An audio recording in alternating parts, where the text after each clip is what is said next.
as long as they're financial. 888-99-CHART is our number, 888-992-4278.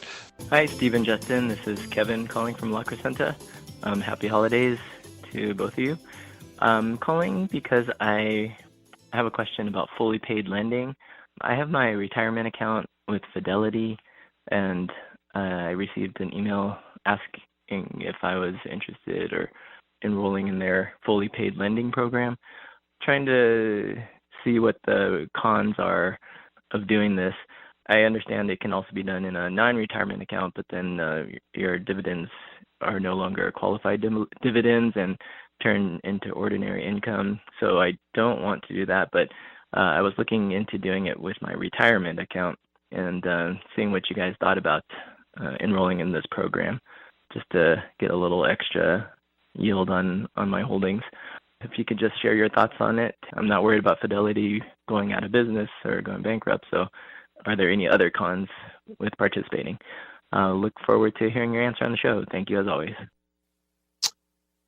All right, fully paid lending. I don't have a ton of experience, to be honest with you, but I know it's a way to earn some extra yield on securities that you probably are going to hold anyway. So, and there's, I know if you want to sell the underlying position, you have to kind of unwind, the lending program. So you basically have to take it off this program.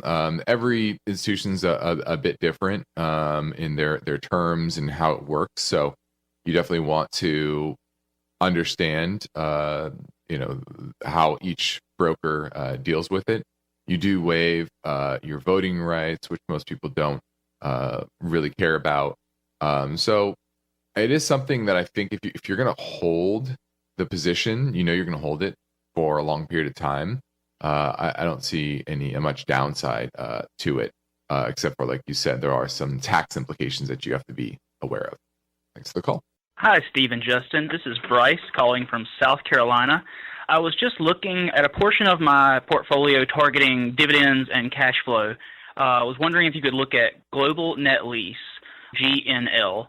I noticed that it has Series A and Series B preferred shares. So I was wondering if you could clarify the difference between what exactly preferred shares are and what the expected difference in return or price might be on those.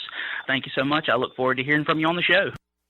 All right, now, a preferred share is kind of a hybrid asset. Or it's not really equity, but it's not really a bond either. Basically, it is I would say it's closer to a bond because you don't get the upside of the positive trends of a business. It's issued at par. Typically, the bond is issued at $100 at par, which a preferred is usually $25 per par. And it paying some sort of a dividend to you, kind of like an interest rate. And it's typically fixed, and there's often no maturity date, meaning there's not like a bond where it gets paid back to you. Typically, let me go back. It's part of the capital structure. So let's say they go bankrupt. You're not a bondholder, so you're not paid first. Now you're paid ahead of the equity holder, so they're paid last because you're preferred equity. But usually the bondholders, they get most of the assets, if not all. So you don't get the upside like equity holders, and you don't get the protection on the downside like bondholders. I don't really like them. I don't like preferred shares. They're not, you can hold a little bit, that's fine. But in general, they're just not great investment vehicles. So I would pass on that. Thanks for the call. Do you have questions about FDIC security, mortgages, money market funds, losses to your retirement plans? Give us a call today, 888-99-CHART. Hey guys, I just left my company that I was with for about 4 years. I had a Roth 401k with them that I received a match on. Now that I left, I'm just wondering, what do you recommend I do with those funds? Would you leave them in that company's program, or would you do a rollover? Just curious, get you guys' thoughts. Thanks. This one's very easy. Roll it into a Roth IRA. You already pay taxes on it in the Roth 401k. And if you're going to leave it there, you're going to be locked into those funds. Some of them good, some of them average, probably some of them poor. You're probably picking from 15 to 20 different funds. And when you roll it into a Roth IRA, you can go invest in individual stocks, ETFs, other mutual funds, individual bonds.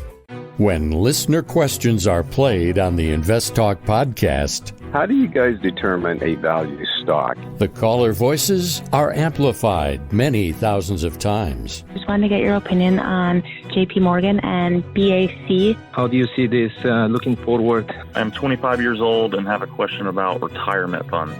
And the unbiased answers from Justin Klein. That's why it's trading so cheap, because there's a lot of regulatory risk. And Steve Peasley. I kind of like it here. If I was going to buy Tyson Food, this is where I'd buy it. Benefit the entire InvestTalk community. Thank you for what you guys do. That's why 24/7, rain or shine, no matter how simple or how complex. And Steve will answer them on the next InvestTalk. Hello, Steve and Justin. This is John from Salt Lake City, Utah. On Friday, on your best of calls, you guys mentioned high-grade corporate bonds. I was wondering where I could find some, where they're offering that 7.9% or something similar. I've been going on trying to find the actual bonds, but I was finding more funds than I was bonds.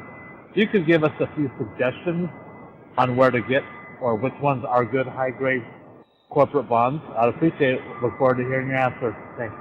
Now, I can't tell you what corporate bonds to buy. That's something I can only do for clients. Can't do that on air. But what I can say is your broker should have a bond desk. We use TD Ameritrade. They have a bond desk.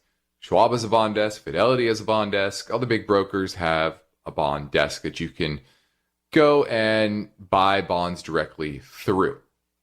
Now, that's one way. They will charge a spread. They're going to make some money. They're going to basically take a cut, and they're going to earn a little bit on that. Unfortunately, for the retail investor, it can be relatively hefty. It just depends on the bond, depends on the broker that you're using. Now, we use a company called Market Access. They're actually a public company, and we aggregate our bond purchases with other institutions because we are an institution and we get much better pricing than you're going to get from your bond desk at your broker. But you can do that. You just have to call them up, and they should have a tool. I know TD Ameritrade has a tool where you can search based on credit quality, based on duration, based on yield to maturity, yield to worst, etc. You can even filter by sector, what sectors you want to have exposure to. But you're going to have to do a little work, right? These are corporations. You need to be confident they're going to be able to stay solvent, stay in business between now and the time the bond matures. And so otherwise you're going to deal with defaults, and that's never fun. So it does take a little work. Typically you can get much better yields. We are still seeing north of 7, although those yields have come down a bit. But there's still some good opportunities in that space, but you got to do a little work. If you don't want to do a little work, then bond funds are okay. The InvestTalk voice bank never closes. I have a question for you about Amazon. So your questions keep coming. Question about PE ratios. And that's okay, because Steve Peasley and Justin Klein specialize in unbiased guidance. If I'm looking at a dividend company, I'm looking for consistency of earnings and dividends. Your standard daily chart typically goes back 1 year. Steve and Justin are fearless, so don't forget to call InvestTalk. 888-99-CHART. Hi, guys. This is Kent in Texas. Hey, guys, on TD Ameritrade's website, they have a tab for bonds and CDs, and under that tab, they have new issues, so you can buy bonds at par. Nearly all their offerings are the big major banks like Citigroup, Chase, Wells Fargo, Morgan Stanley. Do y'all have a problem, or how do you look at holding mainly those bonds in your bond portfolio? All right, my friends. Thanks a lot. Bye-bye. Well, we have no real issue with those companies in general. Most of them have huge cash buffers because of post-financial crisis regulation, a lot of excess reserves in their balance sheet. So it's unlikely you're going to have some sort of '08 credit crisis because of terrible lending of the big banks. I think most of the egregious lending has happened in the private equity space. And could there be some spillover in some of those big banks? Sure. But we don't see them at risk of being insolvent. But that's kind of reflected in their yields. Their yields to maturity is not that great compared to a lot of the offerings that you can get in industrial space, energy space, commodity space, et cetera. Just better opportunities in other areas of the economy. But I have no issues with them. If I'm going to pick one of the big banks, it's definitely going to be JP Morgan. They have the largest deposit base. They are probably the best run. They don't make bad lending errors, or nearly as bad as some of the other ones, like Citi. Citi would probably be the lowest on the list of one of those big banks that I'd want to own a bond on. But overall, it's just everything's about risk versus reward. You really have to look at everything as risk versus reward. That's what investing is. And so it's not just about the yield you're getting, but what type of risks are you taking? Solvency risk, duration risk, etc. So they're fine. Having a couple of them as a part of a diversified portfolio, sure. But not something I would go heavily in on because I don't love the risk versus reward. Okay, let's go to Paris in Little Rock, Arkansas. Hi, Paris. Oh, Steve, I've got a kind of an investment thesis I was wanting to run past you. Sure. If we are still in a commodity bull market for like metals, yes. To me, you've got companies like Vail, Freeport-McMoRan, and all of those companies that their headwinds are geopolitical, environmental issues, third world party issues, and trying to explore the cost for exploration. Right. Does it not make sense then to look at maybe the recyclers where people bring you the product? That makes that doesn't make that makes sense. Remember the costs. It's always a factor of cost, right? If the recycled materials is cheaper than the actual mine, the original materials, heck yeah, it makes a lot of sense. So you always want to look at the cost of those recyclers, of the raw material coming into them, because they had to pay for it, But we are in a commodity bull market. Even if you look at the commodities that you just mentioned or the stocks you just mentioned, did they have a great year? No. But they had a lot better year than tech, and they're still a lot of them are still pretty cheap, very cheap when it comes to price earnings ratios and those kinds of things. And that's even staring at a recession that's coming at us, So, yeah, I don't have any problem with that. I think that thesis of looking for recyclers is a sound thesis because of the political winds of, clean energy and recycling. I think that's going to stay with us for years and years and years. So I think it's a good thesis for the long haul. Paris, thanks for the call. Good one. You're listening to InvestTalk, everybody. I'm Steve Peasley. We want to answer your questions. Our listener line number is always ready for you. 888-99-CHART. Beginning our experience. We're here to answer your question.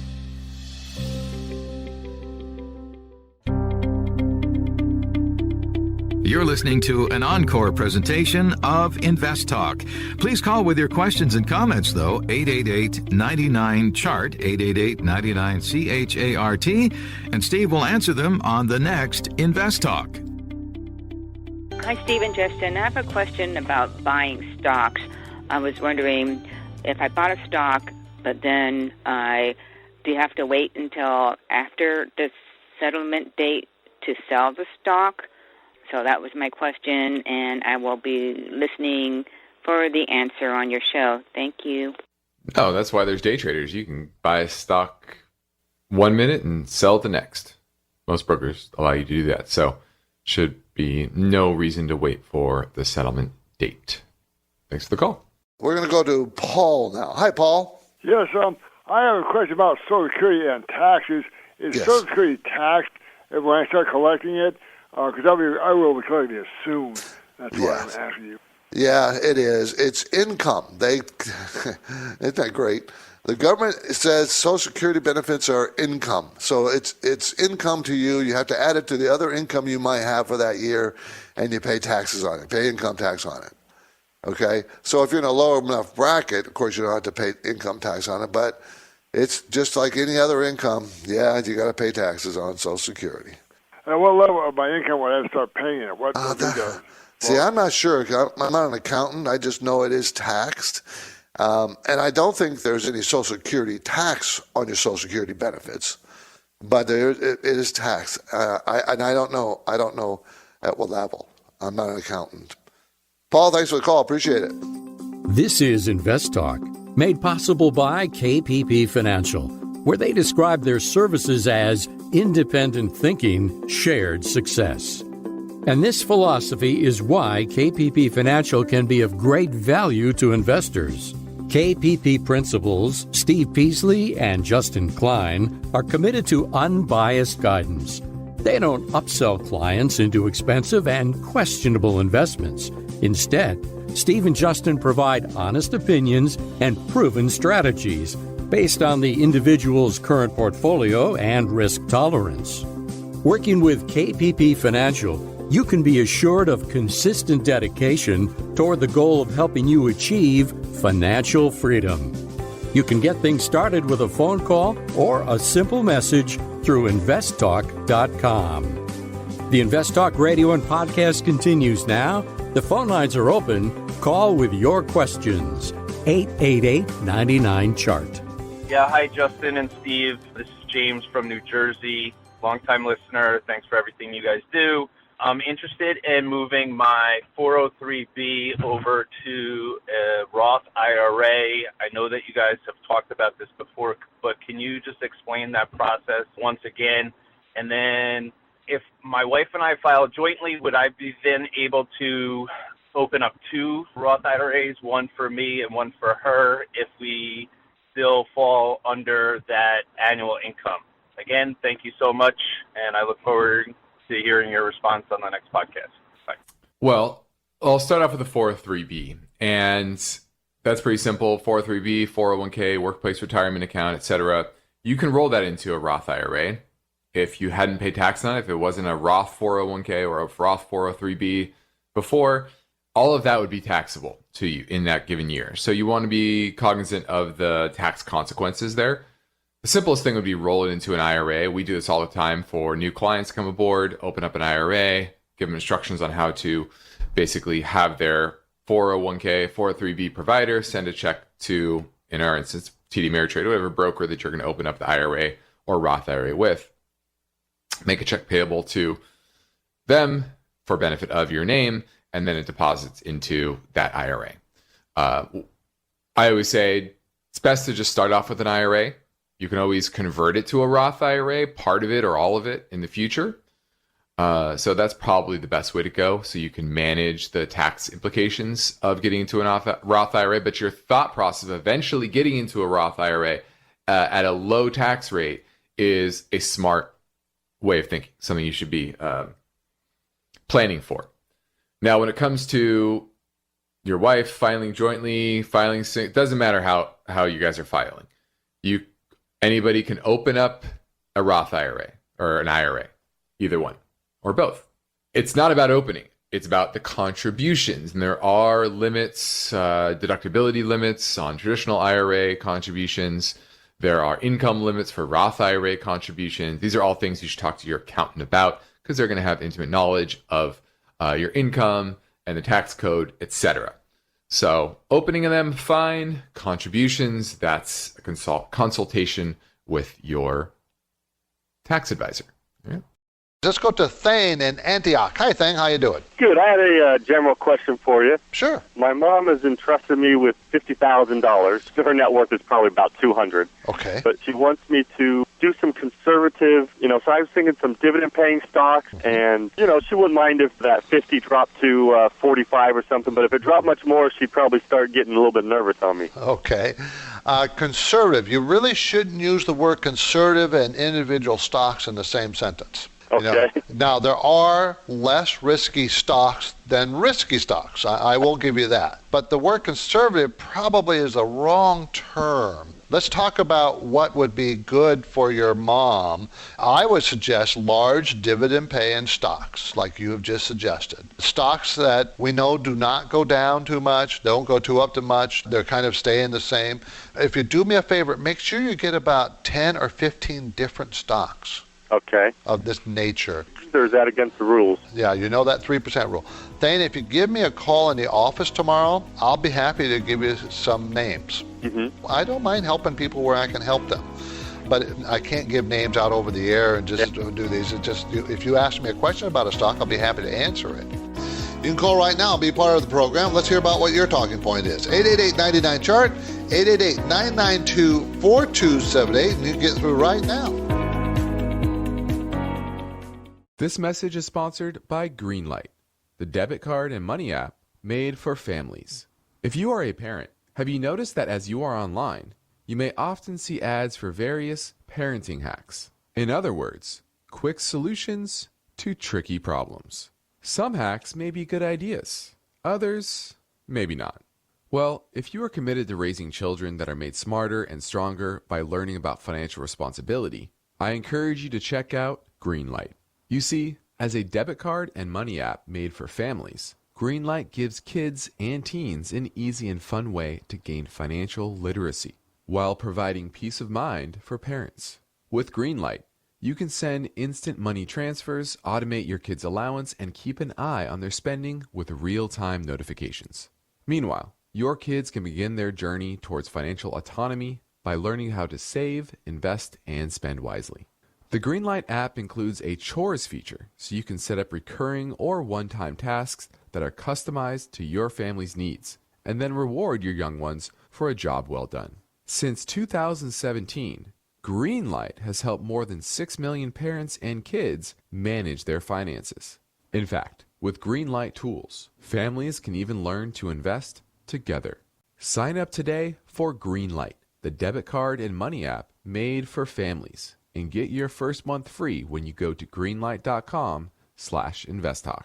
That's greenlight.com/investtalk to try Greenlight for free. greenlight.com/investtalk. You're listening to an encore presentation of InvestTalk.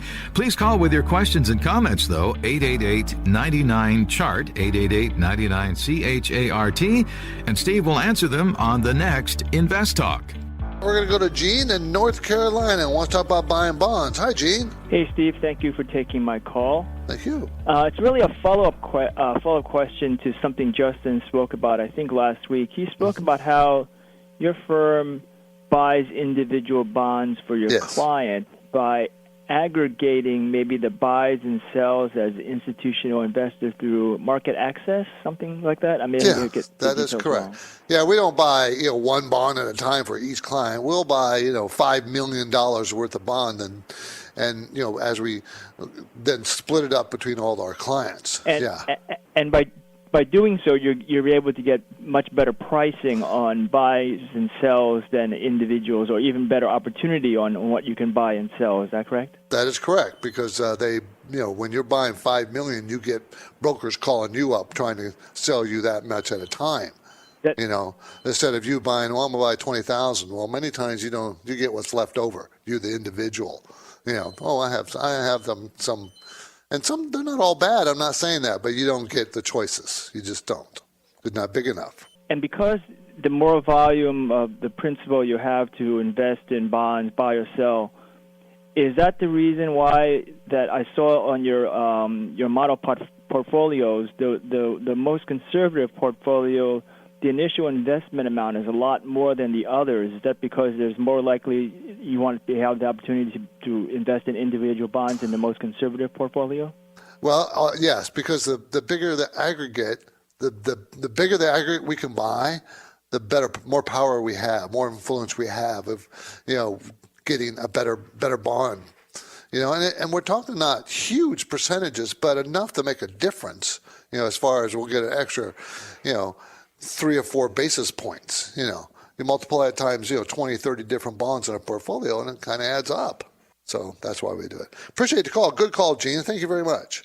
Go to Edgar. He's in San Diego. Wants to talk about value investing. Yes. Hi, Justin. I've been trying to find a mutual fund or, excuse me, ETF that is value investing and covers small, medium, large cap companies. Is there any such a ETF around? That covers large, mid, and small. I don't know any off the top of my head. I mean, there are a lot of, value-focused funds. What we do for our clients, we're kind of in that way, right? We go kind of anywhere, large, mid, and small. So most funds in general, ETFs or mutual funds they're going to buy, they're going to be kind of pigeonholed with large, medium, or small. That's just frankly what the vast majority of them are, right? Like if you bring up Vanguard Value, VTV, that's going to be large cap value, right? But there are many small cap value funds. There are mid cap value funds. Are there all cap value funds?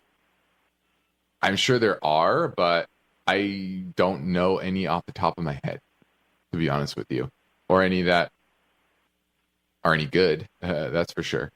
So I think you're just going to have to do your own research and try to find ones that span all parts of the market. There's a lot of funds out there, so I'm sure there are ones that will do that. But you're gonna have to do a little research, and frankly, like I said, I don't know any off the top of my head. If someone wants to go into a value fund, would it be better to stay with medium cap or large or small? Small, medium. If I've said this many times over the past many months, the spread valuation between the large and small caps is near record highs. Now it's come off because small caps have started to outperform large caps, and that's also part of this shift. Talk about long duration versus short duration, value over growth, active versus passive. Another is small over large, and so the best category, if you're looking at the Morningstar style box, which is basically how you can sum up different style factors, small cap value is clearly the most attractive in the market right now. Does that mean you put all of your money in small cap value? Not necessarily, but you want to be overweight those areas. So that's the way you want to think about it. Thanks for the call, Edgar. This is InvestTalk, made possible by KPP Financial, where principals and InvestTalk hosts Steve Peasley and Justin Klein are independent financial advisors. For clients, they are fiduciaries. Steve and Justin have a duty and a commitment to always place the interests of their clients ahead of the firm. This is different from the way many other organizations operate. And one way you can realize the benefit of an association with KPP Financial is to know that KPP practices parallel investing. This means that the personal investment accounts of KPP principals participate with client investments at equal prices and percentages. It's an important difference. You can learn more anytime at investtalk.com or reach out to Steve Peasley and Justin Klein by emailing or calling their Irvine, California office. The InvestTalk radio and podcast continues now. The phone lines are open. Call with questions, 888-99-CHART. I started my portfolio in March 2020 and increased my positions aggressively. And, of course, I was overweighting in the tech sector. I realized some gains, but not enough, though, and reinvested into some of the stocks that started going down in 2021. Then changed my strategy, thanks also to listening to your podcast. And my dividend portfolio, which now makes more than 60% of my overall portfolio, I tried to split that a little bit to see how it develops. Yeah, this is a portfolio, the dividend portfolio is doing fairly well. And over the next years, I would do some tax loss harvesting with the bad performing Ponzi stocks. But this takes a lot of time, of course. All that said, the question is basically, does this strategy make sense, or should I be maybe radical and sell everything and start from scratch? From the line, I'd still be making 10-15% gains from my invested money, but technically I would end in a loss. That's basically my question. Thank you in advance, and bye-bye. No, you don't sell out your whole portfolio all at one time. It doesn't make sense. Remember that old saying, time in the market is much, much, much better than timing the market. You can't time the market. So staying in the market, and if you got about a 60% portfolio in dividend-paying stocks, that's how you make money, is the dividends, and reinvesting the dividends over time. Even though the stock moves up and down, even it moves down sharply, many times you're still in a profit mode because your dividends have constantly reinvested for you, and now you're buying with your dividends cheaper price stocks, as long as you have good, solid dividend payers. Now, I think there's part of my everybody should do that. Part of my portfolio is higher risk. The majority of my portfolio is lower risk because it's based on my risk tolerance and my age. The younger you are, the more risk you could take. But you remember, you're developing a strategy. You developed a strategy. It sounds like it was a very high risk strategy when high risk stocks are performing. Everybody follows the money, and you get caught every so often. Now your strategy is to follow the dividends, or at least move to some of the dividend plays, or 60% of your portfolio dividend. And that's a different strategy. I would stick with that strategy. I think it's a sound long-term strategy. You can still sell off your losers, still do tax loss selling. There's no issues with that. That's what it's all about this time of the year, is managing your tax losses and try to harvest them so that you can apply them against future gains. So no, nothing wrong with what you're doing. There really isn't. Okay? Do you have questions about FDIC security, mortgages, money market funds, losses to your retirement plans? Give us a call today, 888-99-CHART. Hi, Stephen Justin, longtime caller here, and I love your show. Thank you guys very much for all you do to help us small investors out. I have a quick question. I know you've been recommending, and it's always a good thing, to take your stock losses and stuff for tax reasons at the end of the year. To take the stock losses, I also know you need the whitewash rule for 31 days before you can buy them back again.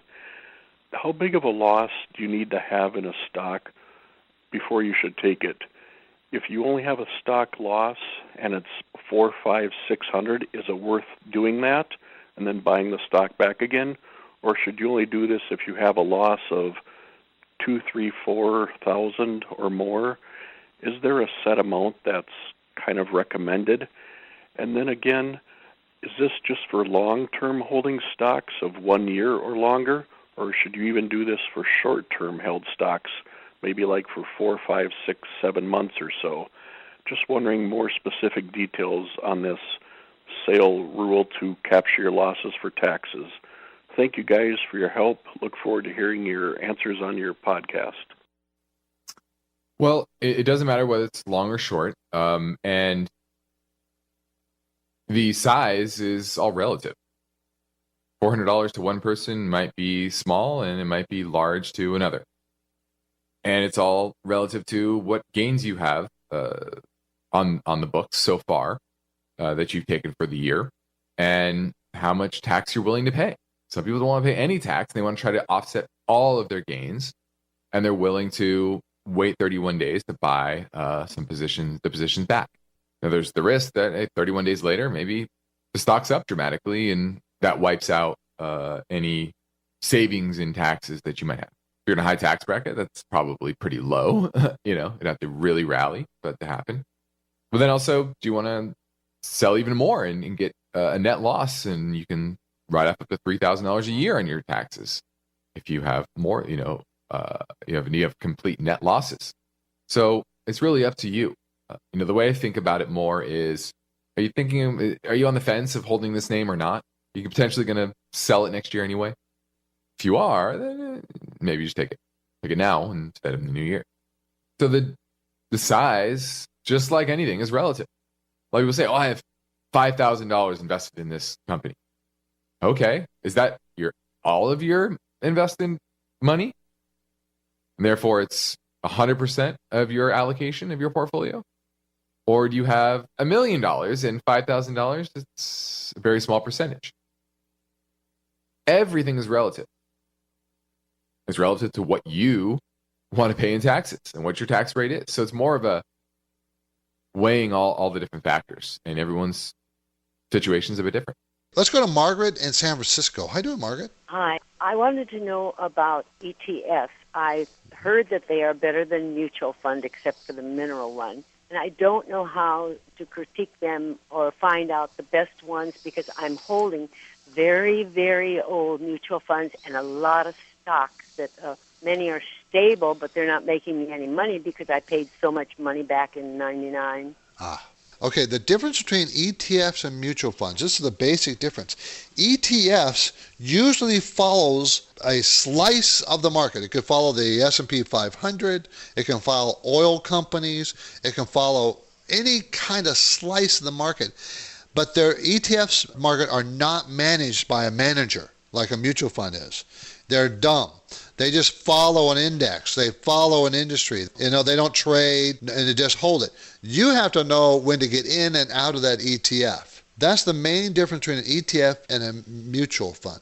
Mutual fund is the manager. He's supposed to be picking stocks and selling them and do the right things. That's the difference. I like ETFs. They act like stocks. You can buy and sell them like stocks, and you get instant diversification, but you still need to know what you're buying and when to get in, when to get out. Margaret, thanks for the call. Michael, Half Moon Bay. How you doing, Michael? Okay, I don't know a whole lot about this subject, so I think it's a pretty good question, though. I worked for a company. I invested in my stock. I bought it outright when I left the company. It's still privately held company. It has not gone public. But it was just recently purchased by I guess the term is a blank check company that's already public. I don't know what that means for me and my stock. I got a letter saying that they were going to purchase my stock back from me. But I was kind of holding out till it goes to common stock, but I'm not sure if I'm capable. It doesn't sound like they're going to let me do that. No, since it's a private company, it's not a public company, you don't have much say. Okay. They're going to buy all the stock. Question in your mind is, what are you going to buy it for? How much? Well, they made an offer to me, but I'm like, I don't know that do I have an opportunity to go back and say, no, I want to sell you it for this much and see what they say? If your stock has a voting power, do you know if it does? I don't think I have enough for voting power, no. Yeah, see, most of the voting power is probably held by the insiders, the people who... Exactly. Okay, and those guys are going to make the decision. You are not. You're going to have to follow on their coattails. Unfortunately, the option that would be left to you is filing suit as a minority shareholder. That you feel that you're getting a shaft, and the majority shareholders are getting the benefits, and you're not. Right. That does happen, but it's extremely expensive, and you don't want to go that route. It's a nice little chunk, and I'm happy, but I had absolutely different plans for that money. And so they messed it up for you. Well, I mean, at least something happened with it. It's been a while. You know what I mean? So yes. I feel good about that. Now, what would you think about taking some of that money and buying it into the company that just bought? If you feel that the fundamentals of the company, of the shares that you own, if you feel that's really going to benefit this new company and it's really going to accelerate this new public company's earnings, then that's a good way to go. If it's so small, the company stock that you own, if it's like 5% or 10% of the company that's buying it, then it will make no difference. You have to look at the company that's buying it to make sure that they're solid. Right. So take a look at the relative size and what it really is going to do to their earnings. Okay. Well, good luck with it, Michael. Well, thank you very much. You were very helpful. I appreciate the time. Thank you for calling. Now, if you have a question about a stock or an IRA, college savings plan, well, maybe buying a house, mortgages, reverse mortgages, we're here for you. 888-99-CHART, 888-992-4278.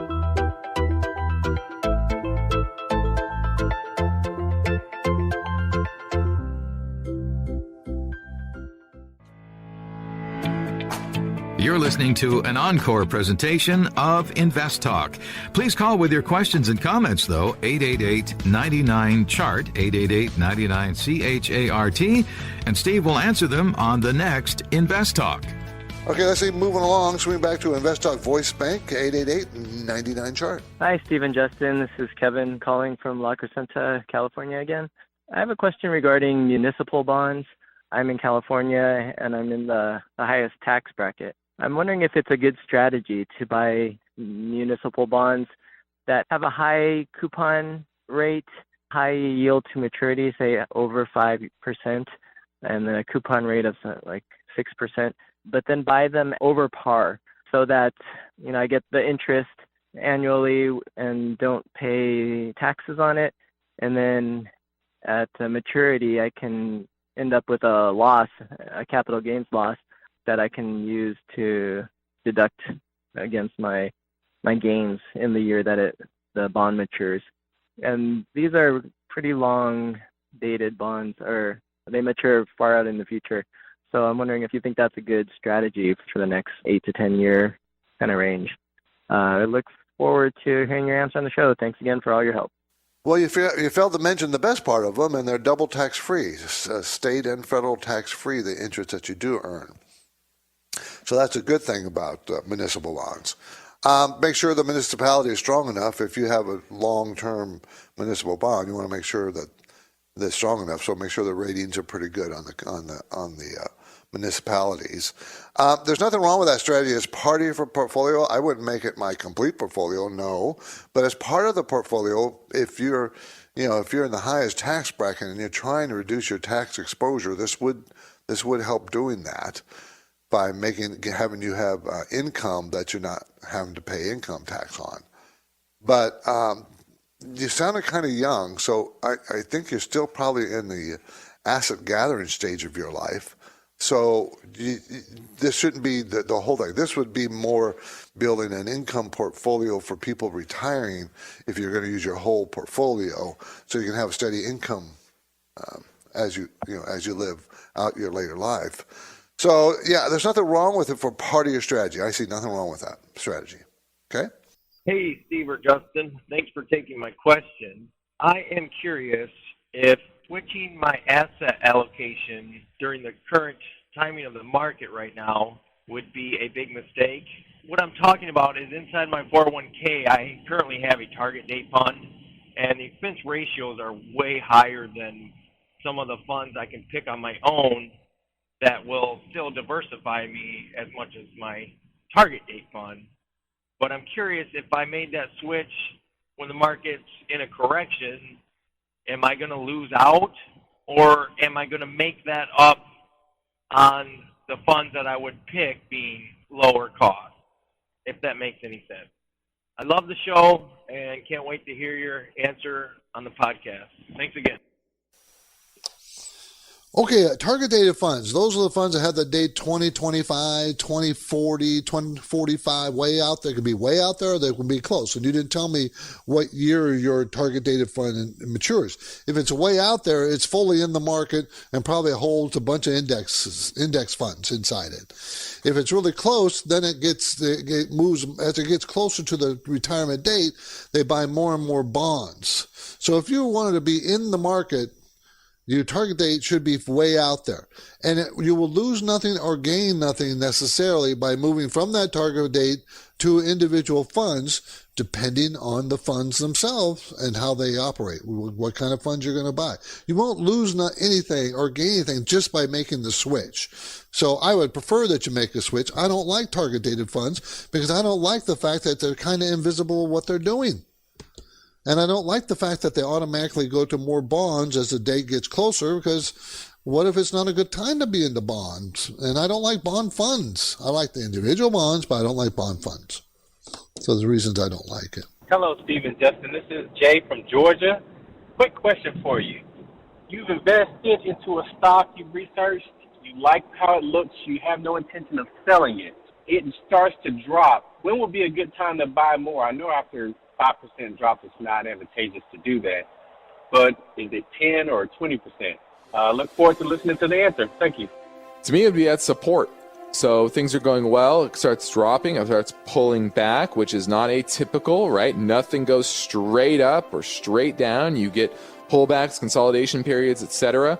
And I would use a chart, find moving averages, find previous breakout areas, like I've said before, and if it retests those areas, then that's when you would pick up more shares. So don't use a percentage.